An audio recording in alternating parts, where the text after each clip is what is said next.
Good evening, Internet. I am Largo. This is The Lair. And tonight, the AF3 makes its triumphant return. And sorry about the delay. We've had some problems here at Largo's Lair getting our electrical working properly. So that's why we've kind of been on hiatus for a minute.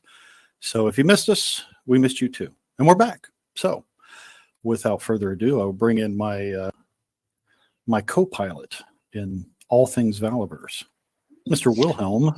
Hey, Jim, how are you? It's really good to be back. Thanks for having me. I am getting there, slowly but surely. Just don't call me Shirley. Well, it's really exciting to get back into series 2. So, yeah, it's been a while, and I'm pretty excited to jump in. Yeah, new series, new figures, new stories. This is going to be exciting. Series 1 was fun. We're going into series 2, 3, and beyond, including the novel, Broken Alliances. We'll be diving into that soon. There will be some teases of it in some of these profiles we're going to be doing, because these characters are featured in the novel as well. And who have we got tonight, Will? Well, I'll tell you, I was not very familiar with this character until he became part of the Action Force line. So it's a treat for me to be able to explore more about him and learn more about him. And it's going to be for you as well, because there's a lot to this character, and he's a lot cooler in Action Force lore than he is in real life. Or no, wait, maybe I got that the other way around. He's a lot cooler in real life, and he does a really good job in Action Force as well. So awesome addition to the team. After learning, some of the things that we're going to discuss tonight, I'm really psyched to have him as part of the Action Force. Yeah. I'm familiar with this gentleman from some of his previous work before he became a member of the Valaverse Action Force. But for those of you who are not, it's montage time. Montage! Montage.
That's right, folks. It's Duster.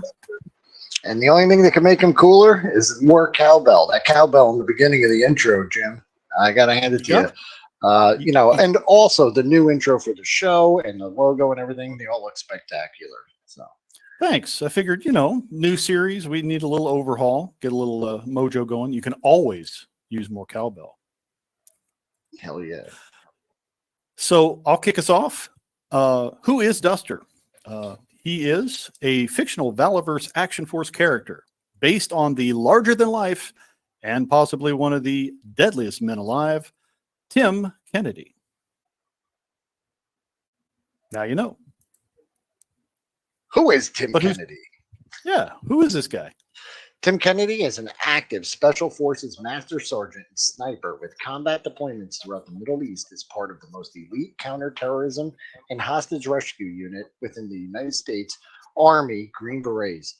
Wow. Yeah, and that's just the tip of the iceberg with this guy. Tim Kennedy's legend began at his local Army recruiter's office on September 12th, 2001. Kennedy is now a Ranger qualified Special Forces sniper with deployments in Operation Iraqi Freedom, Operation Enduring Freedom, and multiple other deployments around the world. He is the only soldier to win the grueling 3-day All Army Combatives tournament 3 times. That is impressive. Yeah. Tim Kennedy's training to earn his Green Beret was featured in the book Chosen Soldier. I was not aware of that, so that's an interesting fact. Did you read this book, Jim? It's on my to-do list. I have read Tim's book. We'll get to that in a second. Okay. But before that, let's get a look at his martial arts time. He is also one of the top-ranked mixed martial arts fighters in the world, a position he achieved while simultaneously serving his country at the highest levels of special operations. Prior to his retirement from professional mixed martial arts, he was ranked among the top middleweights in the UFC. Well, damn. Tim has also been featured on many television shows, most recently Hunting Hitler on the History Channel and Hard to Kill on the Discovery Channel. He also helped to co-produce the TV documentary Warriors in 2014 and produced Not a War Story in 2017. He also produced and hosted Iron Dragon TV. He's made appearances on Deadliest Warrior and the Ultimate Soldier Challenge. And one of my personal favorites, Kennedy portrayed himself in the indie movie Range 15. If you like raunchy military humor, you definitely need to check out this film. It is I'm going to have to check it out. Tim Kennedy's autobiography, Scars and Stripes, is a bestseller. And this one I have read. And also, if you get the audio version, it is narrated by Tim himself, and it's nice. It's a good listen. It's a good read. I highly recommend this one. Beyond that, he's also the owner and operator, CEO of Sheepdog Response, and their motto is empowering people to protect and preserve life. Sheepdog Response training courses are designed to help you become a master of the basics with the best instructors in the world. Developed by Green Beret sniper and former UFC fighter Tim Kennedy, each course will help you to grow in the 3 cornerstone fundamentals of shooting, hand-to-hand combat, and situational awareness. Damn, I did not know this. That sounds pretty interesting. Sheepdog is awesome. I've seen some of their training video material on their website. I will put a link in the description below if you want to go and check out Sheepdog Response for yourself. And this is the real deal, not those like shyster TikTok self-defense guys that you see. Yeah, no, this is not the fake Black Dragon karate stuff. This is the real deal, where they will teach you functional things you can use in the real world to protect yourself and the ones you love.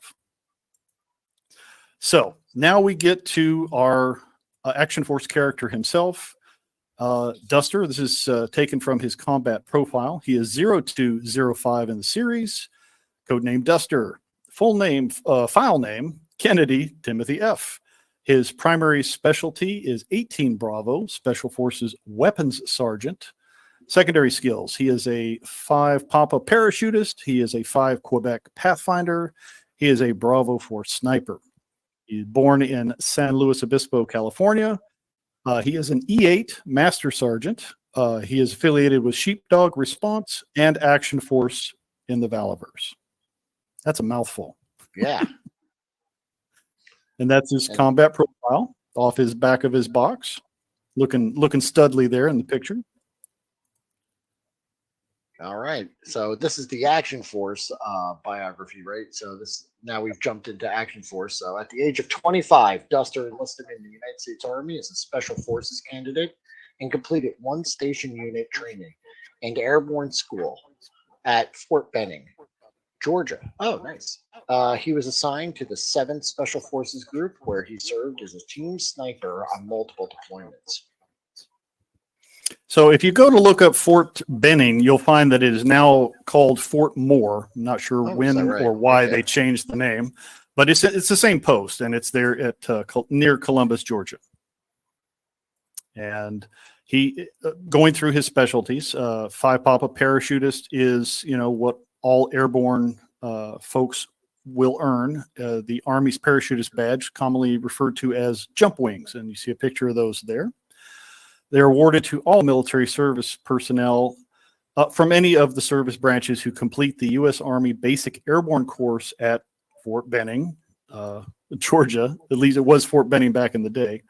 It signifies that the soldier is a trained military parachutist and is qualified to participate in airborne operations. And you see an image here of some students jumping out of a perfectly good C-130 using the T-11 parachute, which is kind of the square rigging. That's a training parachute during the airborne school's final week of training. And we've just scratched the surface on this guy. There's more to come. Let me grab the next slide set here. And we also saw the wings for the Steel Brigade episode when we did that, right? They're all qualified. Yes, but theirs are slightly different because they are qualified jump masters, and it's a little bit more advanced school. Okay.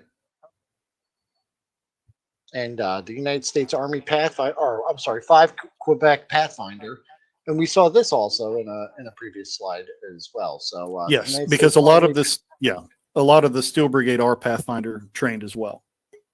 So, United States Army Pathfinder School trains personnel in the U.S. Army and its sister services to set up parachute drop zones and helicopter landing zones for airborne and air assault missions. The Pathfinder unit lived by the motto of first in, last out, and wear the Pathfinder torch. Excellent. And last but not least, in his what we call ASIs, or additional skill identifiers, is Bravo 4 Sniper. Also, a qualification you'll see with many of the Steel Brigade and other members of Action Force. The U.S. Army Sniper Course trains selected military members assigned to sniper positions in the skills necessary to deliver long-range precision fire and the collection of battlefield information. So this is different from an MOS. It's a special, like we said, additional skill identifier, or ASI. And so and going through this school and completing it successfully earns them the sniper tab that you see there for their uniform. Nice. He was assigned to the 7th Special Forces Group, where he served as a team sniper on multiple deployments. Tim served on active duty until the dissolution of the United States, at which time he made a conscious decision to retire. Mm-hmm. And this is the real deal, but also our fictional Duster, same information. Just a general overview of Army Special Forces. United States Army Special Forces are colloquially known as the Green Beret due to their distinctive headgear and are a special operations force of the United States Army. Their motto, translated, means to free the oppressed. And there you see an example of the Green Beret. Now, the flash, the colored piece behind the insignia, is different for each group that you're in. Then there are several different groups of special forces. So the one for Duster is not green, but that's just one example. So we'll get into that in just a moment. Nice. So U.S. Army Special Forces, primary mission to train and lead unconventional warfare. Forces or clandestine guerrilla forces, guerrilla force in an occupied nation. So they'll go in there. Their primary tasks are unconventional warfare, foreign internal defense, direct action, counterinsurgency, special reconnaissance, counterterrorism, information operations, counter-proliferation of WMD, security force assistance. Yep. I did say that. You always get the tough slides. You did. Counter-proliferation of weapons of mass destruction. You got it. Yes. Nailed it. So this is the flash that Duster would have on his beret. It's this maroon type color. And that's because he is 7th Special Forces Group, which is airborne. They're headquartered in Eglin Air Force Base in Florida. The 7th SFG is oriented towards the Western Hemisphere, the landmass of Latin America, south of Mexico, the waters adjacent to Central America and South America, the Caribbean Sea and its 13 island nations, European and U.S. territories, the Gulf of Mexico, and a portion of the Atlantic Ocean. So each Special Forces group kind of has a region of the world that's their specialty. That's the language they learn. A wide area that they cover. Yeah. Yeah. But on top of that, everybody was called on board when it came to Iraq and Afghanistan. So the 7th Special Forces Group has also been heavily deployed in Iraq and Afghanistan in the war against terror. And unfortunately, the 7th Special Forces Group has lost more Special Forces soldiers in the global war on terrorism than any other Special Forces group. Wow. So heavy losses, tough. But Duster's specialty, and we assume Tim's was as well in real life, 18 Bravo, Weapons Sergeant. Weapons Sergeants have a working knowledge with weapons systems found throughout the world. They gain extensive knowledge about various types of small arms, submachine guns, machine guns, grenade launchers, forward observer procedures, anti-tank missiles, and directing indirect fire weapons such as mortars and artillery. They learn the capabilities and characteristics of U.S. and foreign air defense and anti-tank weapon systems. tactical training, and range fire, as well as how to teach marksmanship and the employment of weapons to others. And that's a big part of what Duster brings to the table. So yeah, weapon sergeants employ conventional and unconventional tactics and techniques as tactical mission leaders. They can recruit, organize, train, and advise command indigenous combat forces up to company size. Course instruction includes direct and indirect fire systems and procedures, mortars, light and heavy weapons, sniper systems, anti-armor systems, forward observer, and fire direction center procedures. Close air support, warrior skills, combatives, plan and conduct training, field training. Oh, they plan and conduct training, field training exercises. Wow. Right. So yeah, this is, not only is he an army, he can make a bunch of. He can make an army. Yeah, he can make an army out of a ragtag bunch of, people. Cool. Right. And he used those training skills to create Sheepdog Response. Now, in the real world, Sheepdog Response is a training center for civilians and military alike to go and polish their skills. In the Valaverse, the Sheepdog Response has been created as a private security firm composed of U.S. military veterans and trained civilians. So slightly different. So by establishing a network of contacts across the former Union, Tim was able to use his Sheepdog Response both as a contract security firm, protecting government officials, as well as to gather intelligence through his network of security officers. So he's got people out there in the network, and he's got his, he knows what's up. That's right. They're all helping him to gather intelligence on everything happening in the former United States, each of the different republics where Sheepdog Response has been hired for security details. And he's got his pulse on what is going on and what is really going on behind the scenes. From the first moment New Colonia was formed, Duster was recruited by none other than Karak himself. Of course, this invitation was declined on several instances. So Karak is well aware of Duster's qualifications and wants him in the garrison. Yeah, it wasn't until a private mission went sour that Duster began to have a change of heart. Tim started to realize that the swarm in New Colonia were treading on the freedoms that he had fought to protect for so many years. Mm-hmm.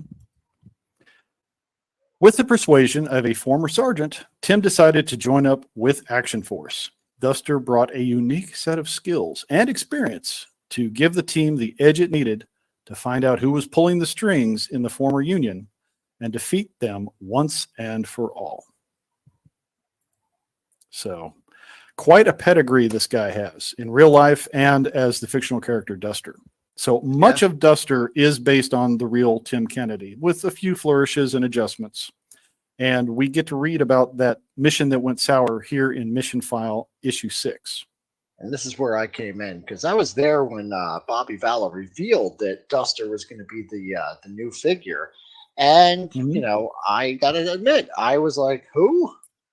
Like, I really didn't know who. But I picked up issue 6 and I read it. And I was like, oh, yeah, this is an action-packed story and a great introduction into the Action Force universe for Tim Kennedy and his character. Absolutely. Duster.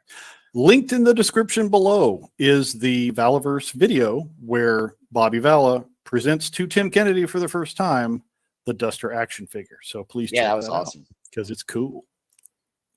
So going into this mission file, Action Force Mission Files issue 6 follows Tim Kennedy, aka Duster, as he goes on a mission to uncover a ruse. And you can see it is action-packed. So it gets heated, and I love the art. Everything in this issue is absolutely awesome. And I think this marked the so the first 5, well, I guess the 5th issue of the Mission Files was really a Condor story. The first 4 issues were kind of split up, right? Missions were, so we didn't see an entire issue dedicated to one character, and then we see in 6, 7, and 8 that they follow kind of the adventure of one character straight through. And this one, like I said, knocks it out of the park to start. Because when I read this one, I was like, okay, I didn't know who this guy was, but now I want the figure. So Condor and Eclipse attempt to recruit Duster to join Action Force. Tim declines because he has his hands full with the defense training of his sheepdogs and handling security assignments for the various clients of Sheepdog Response. So he's kind of already doing his thing, and they come to join him, and he's like, I'm a little busy here. Right. And he doesn't want to, as he says in the comic, he's like, I don't want to get involved in somebody else's crusade. He's like, I'm here to do my thing, and I'm just going to keep an eye on the situation and see where things go. So, but those among you who are a little eagle-eyed might have noticed that we also get our first glimpse of the Action Force Vanguard, which is based on the Rezvani Motors tank. And you see a picture of the actual tank there, and the Vanguard from the comic book. Yeah, Condor and Eclipse are looking a little like, they're a little. Well, they're watching Tim as he's training his sheepdogs, and they kind of already know he's going to say no, but they got to make the offer because they really want him on the team. So, Rezvani, which you may or may not know, is the guys behind the real life tank that is the inspiration for the Vanguard. Rezvani Motors is an automotive designer and manufacturer, high performance sport cars, and they are based in Irvine, California. This is the tank military edition. It is bulletproof. It is a tactical off-road vehicle. It has over 20 different security features, and its starting list price is more than I can afford. Is that it? I'll buy two. Yeah, I can build those. Yeah, why not? Yeah, right. Fortunately, the Valaverse version will be much more economical. Yes.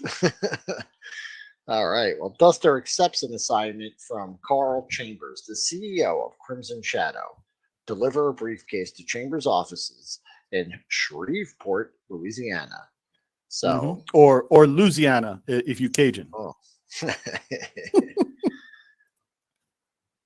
Duster uses his sheepdog response team to gather intel and handle some pest control on swarm troopers that get in the way of his mission. And there you can see sheepdog response chewing into some of those flying menaces that we know of as the swarm trooper. Well, ka-chow, ka-chow. Indeed. I like it. Yeah, realizing he's been set up, Duster forms a plan to outmaneuver Crimson Shadow's machinations. This is the frame, like my favorite frame of the comic. When I saw this, because he's like jumping from roof to roof. He's got the case. He's also giving orders. He's doing multiple things at once. But yeah, he knows it's a setup right away, and he's like, I'm safe for the moment, but I need to seek lower ground before they mobilize drones. He's like, what the hell's going on? And I think he got word from his sheepdog response that not only was there a swarm presence in the area, but Steel Brigade has been sighted in the area as well. So someone's messing with him, and he's caught in the middle. And then what he does with that is pretty interesting. So somebody called the swarm and told him to intercept this guy. Somebody also dropped a dime and told Steel Brigade this guy is carrying a bomb, and that he's a swarm spy.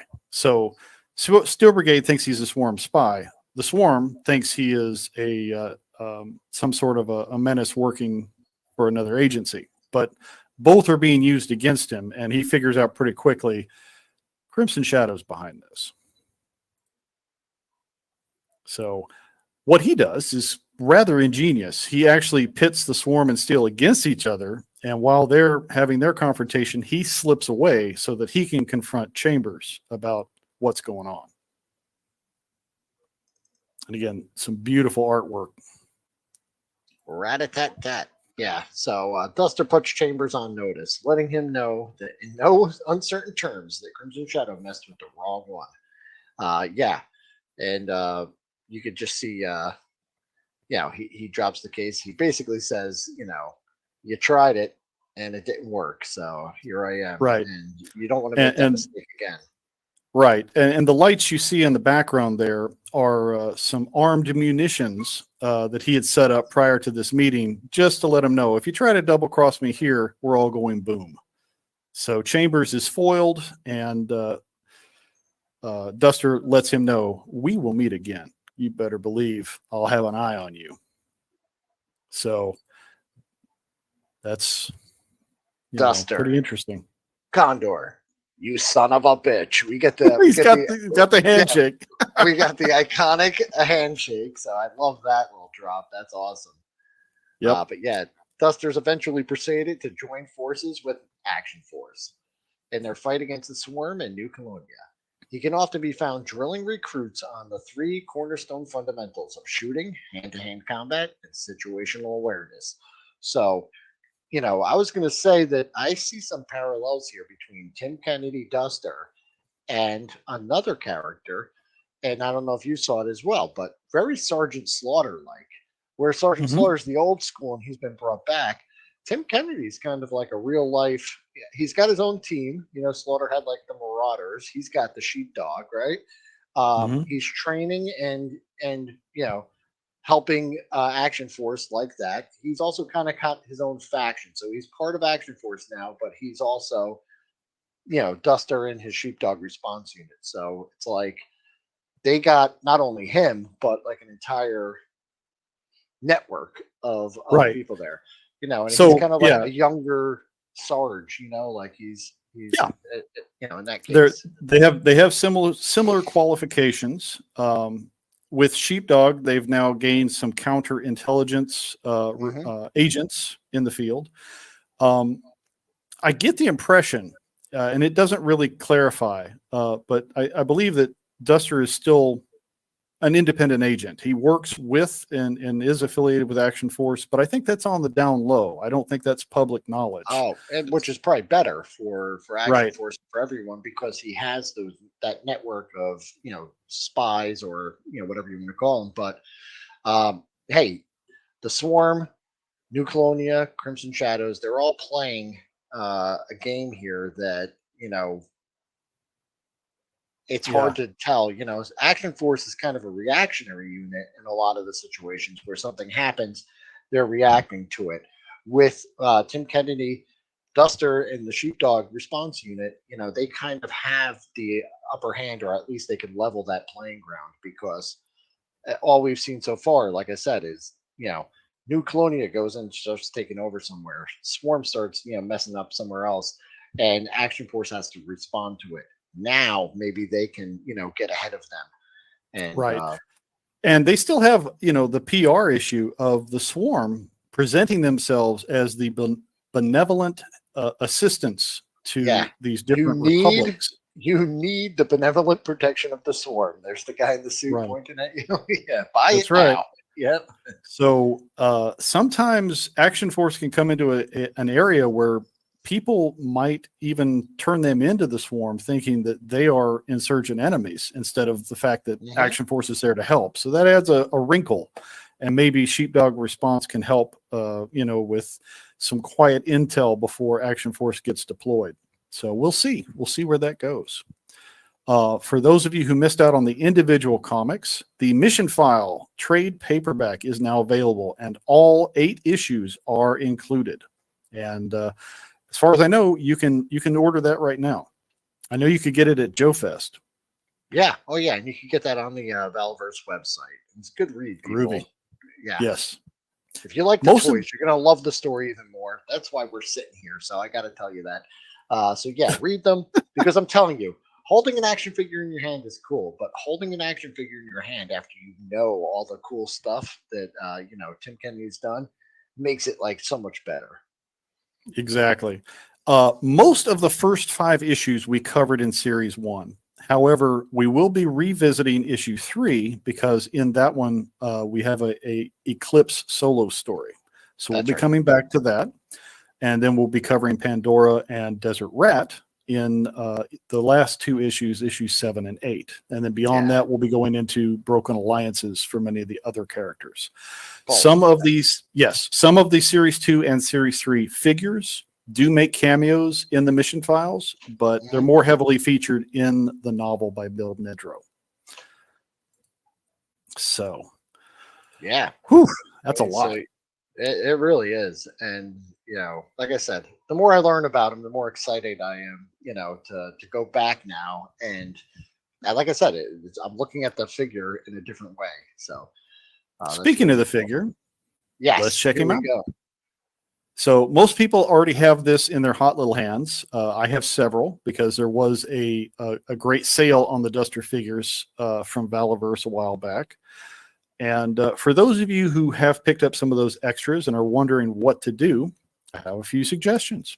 Well, rumor has it that Bobby knew that the Sheepdog Response Unit would be so popular because it's featured in the comic that he was like, we got to get more Dusters out there. So he ordered extra just in case you wanted to make your Sheepdog Response Unit, which you have. Sure. Indeed. So as you can see, he's chock full of accessories. This is the first time we saw the new design for the body armor, which I really like because it adds to the flexibility of the figure. It doesn't encumber the articulation. All of these pieces are now incorporated into some of the further weapons packs that we're seeing, and really cool designs. This is also the first time we see that particular sidearm, and that's talked about in the Valaverse video where Tim's figure is presented to Tim. So yeah, I love this figure. I really like the Guy Fawkes head. I love that screaming, I'm going to you know, really intimidate you as I'm coming at you kind of look.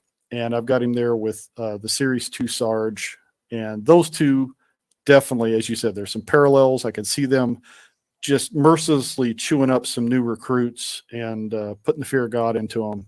Maybe, you know, tag team, you know, good drill instructor, bad drill instructor, or bad drill instructor, worse. Yeah, bad and worse, more like.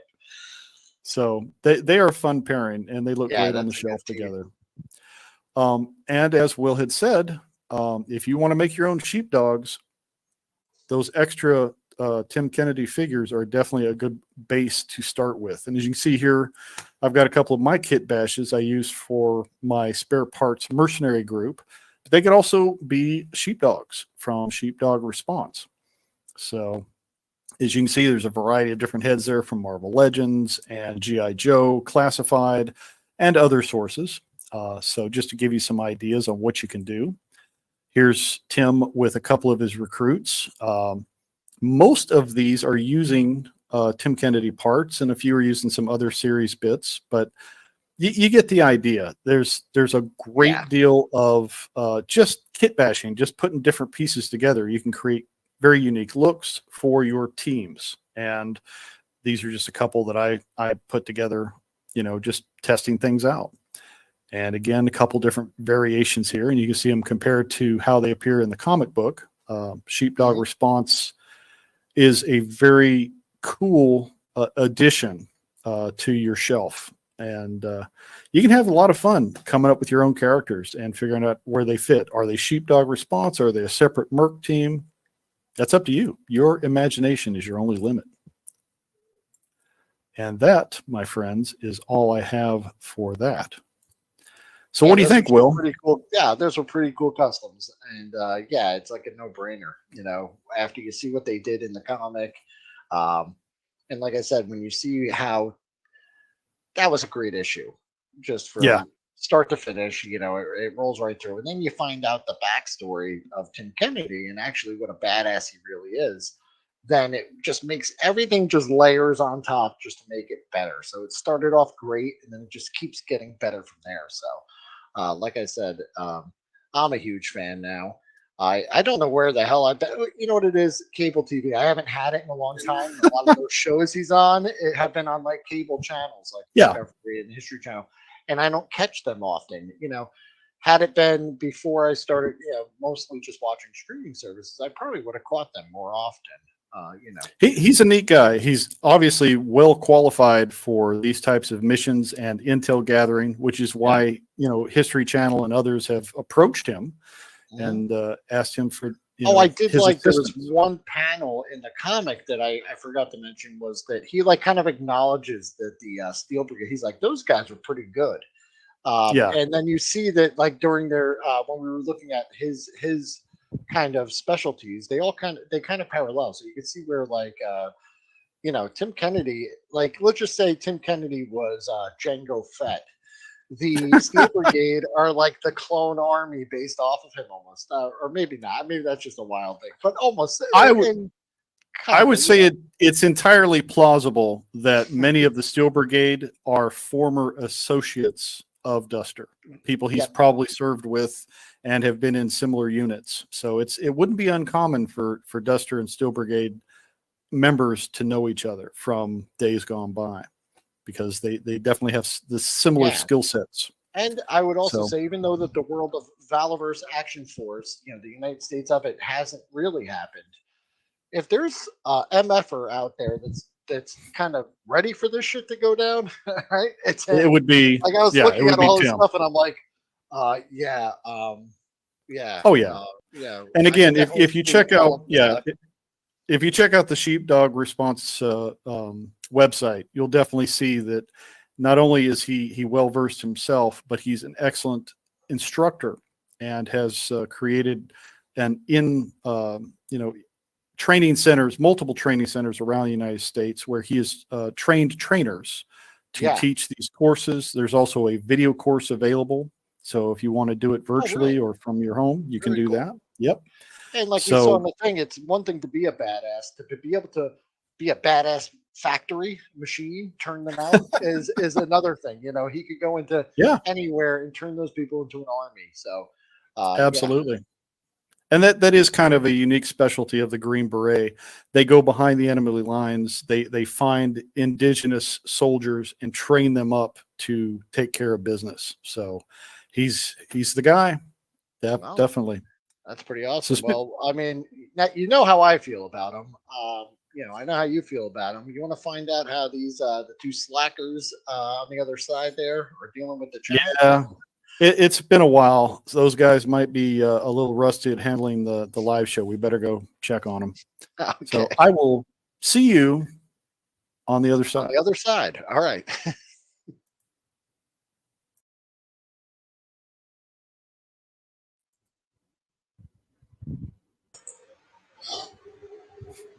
And we're live.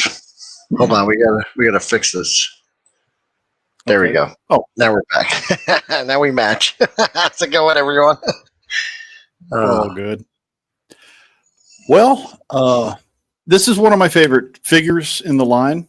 And, like you said, going through the backstory of Tim Kennedy and, Duster really, really adds to the experience of having him on the teams. So hopefully that helped you guys to get a better idea of who Duster is. And if you didn't know Tim Kennedy before, now you do, at least a little bit. And yes, this is the live portion, Bjorn. We're actually here now. We may be changing up the format a little bit. Hey, there's G-Force. Howdy. We'll probably start doing maybe just do an after show instead of doing this hybrid thing like we're doing. The reason we were doing this mostly is because of my electrical problems. So we'll try a different format and see how that works with the YouTube algorithm deities. So, but if you guys have any questions, now is the time. I agree with Embargo with the torso. Short sleeve torsos are great for kit bashing. I like that with Duster. Matching skin tones with other heads is sometimes challenging, but not impossible. And as you can see, I've played around with a few different kit bashes, and I'm always tinkering with stuff. So we'll bring in some other mercenary types in future shows, like we've done in the past, and we'll see where that goes. So I'm curious, guys in the chat, how familiar were you with Tim Kennedy prior to this? Did you guys know him from UFC or from his History Channel shows or other appearances? Or is this, some new revelation stuff or what?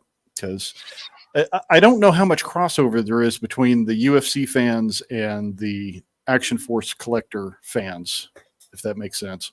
Yeah, I think Bjorn was saying earlier that he was introduced to Tim Kennedy through the show Hunting Hitler, which I don't know what it's about. I imagine it's Hunting Hitler, but It's a good show because of his skills at intelligence gathering, espionage, and the fact that he is bilingual. He went to Argentina, where oh, there are okay, a lot of folks who are of German ancestry that living in that hmm area, and it's pretty well known, not just rank and file, but high-ranking Yazis ended up in that part of the world, and it's yes, theorized that Hitler may have joined them. So that's the general consensus of what they were doing on the show, and it was very interesting. I recommend checking that out. I will. Yeah, for sure. And Vargo saying he knew of Tim Kennedy, but just surface level before Action Force. Um, cool. That's awesome. I think you know like I said, I was completely when I heard UFC, I was like, okay, I get it. He's Bobby's a big UFC guy, so I knew about that, but I didn't know about the TV shows. I certainly didn't know about his his military career or anything like that. And the comic was enough to get me intrigued, but all of the information that you provided and all the great research you did has made me even more into the character. So Cool. Yeah, and like Ted's saying here, the History Channel show really went into they did a lot of research and investigation into whether or not the body that was found in the bunker at the end of World War II was actually the dictator, or if it was a stand-in or what. And yeah, watch the show. There's a lot of good yeah, information it's there. super interesting because that story's been going around since I was a kid. You've heard Hmm. rumors of that and stuff like that. So even with before the internet, that was something that reached my ears. Yeah, so it's really good stuff. And GeForce Racing, kind of like a lot of folks, he'd heard of him, but not really didn't know him, knowing much about him in depth. And again, if you want to know more about Tim Kennedy, the man, Scars and Stripes, the book, his autobiography he put out recently, I think just last year, fantastic. And I've enjoyed the audio version, which is actually narrated by Tim himself. So you're getting it in his voice. Yeah. And Hey, great, great. before Bjorn goes, I just wanted to wish him a happy birthday. I know he took a day Oh, off hey, the internet for his birthday, and he didn't really put much out until afterwards. But happy birthday, buddy! We appreciate everything you do, and we hope you had a great day. yeah, happy birthday. Very cool. So, what's next on the docket, Will? We've got a lot of Series 2 and Series 3 figures to cover. Um, we've been looking at going back, like we talked about, going back to issue 3 and covering Eclipse's solo episode. And, Yeah, we have a couple really big characters coming up too in series two, mhm. right? With Desert Yes, Rat is going to be a huge episode, and then yes. the Pandora episode also very powerful, and we may or may not have some special guests for those episodes. So We stay are tuned. working on it. Yes. If um, schedules can coincide, we'll make that happen. And I think we're both hitting the same thing here at the okay, same. There we go. yeah, hands up. uh, so the real question is whether or will we ever see Duster again? I'm leaning towards no. Yeah, he does not appear to my knowledge in the Broken Alliance's novel, but that's easily explained with him being off with Sheepdog Response doing another mission. Well, that's what I I like about the way they buttoned it up was that he could kind of continue to whether or not because I think that since he's a real life person, all has to do with whether or not he is contracted to do that or whatnot. But in the lore, you can know that he kind of exists parallel to whatever's happening in the action force, and supporting from the sidelines, even if he's not directly involved. So that was a good way to add him to the story and keep him on there. Yeah, we haven't heard any official news of whether or not he'll appear in the film or if he'll show up in any of the further stories. So we'll just have to wait and see. Hey, Hey, James, James. good to see you. So, yeah, the only other thing I could say is, just we'll stay tuned and see what's going on with that. What do you guys think about the Resvani? I when I was going back through this doing the research, I noticed that the Vanguard was kind of teased a little bit in the comic, so made note of that. I went to the Resvani website, looked at the real tank and the military edition in particular. It's a sweet ride, and it's got a lot of spy type gadgets, self defense kind of deal. It's pretty interesting. So if you guys want, I've got some slides on that if you want to go through that, Yeah, or you let's can take a just look at those because there was some cool okay. stuff. I like the there's a lot of like James Bond gadgets. Oh Well, yeah, actual real gadgets. Because this thing's real. It exists. it is a real deal. So there's where we saw the first appearance of it in the comics, and it is very impressive. And like we said in the video earlier, Resvani Motors is in Irvine, California, and this thing is pretty much totally bulletproof. It's an off-road vehicle, and it's got a whole bunch of security features. Yeah. Bulletproof glass and body armor, underside explosive protection, has a smoke screen coming out of it. Yeah, I like that. That's pretty cool. That's pretty awesome. Yeah, it's got standard run flat tires, so just like you'd find on most military vehicles today. Thermal night vision system, reinforced suspension, electromagnetic pulse protection. This thing can survive an EMP and still run. Ram bumpers, optional explosive device detection. That's trippy. Yeah. And optional continuous video recording. This thing's got cameras all over the place. You're getting a love the 360 next view. part. Oh, the electrified door handles. Yeah, that's Yes. nice. So if somebody's trying to carjack you, you can give them a little buzz. Oh, it's also fun And, too. Like, hey, Largo, get that door for me. Yeah.